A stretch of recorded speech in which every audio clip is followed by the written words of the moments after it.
Este é o IES de Celanova, que está ubicado no mosteiro de Celanova. O poleiro é o segundo andar que xira alrededor do claustro neoclásico. Os rapaces votaron o nome da revista e este foi o escollido por aclamación.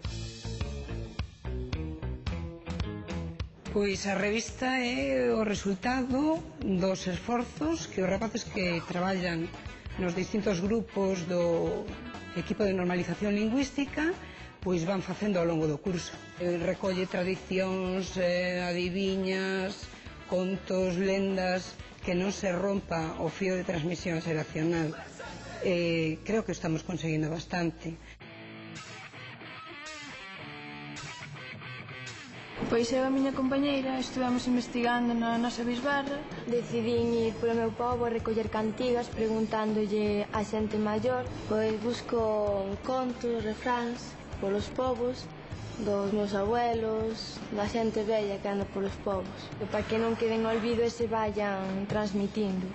Recollí unha canción de fai moito tempo dos meus abuelos, parece moi interesante. A iniciativa, a creatividade, non? A que nos vai fornecendo material. Tamén ás veces se reafirman no galego ou se empezan a instalar no galego.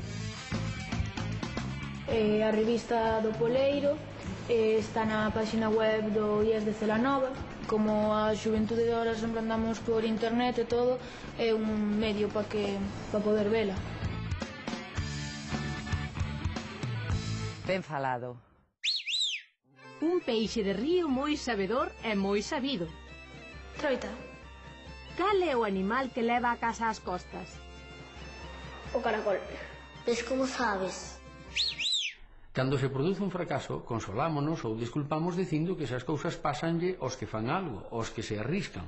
Outra vez esnaquizaches un prato. Claro, como ti nunca frega a louza, o curo de Penela nunca emborca o carro.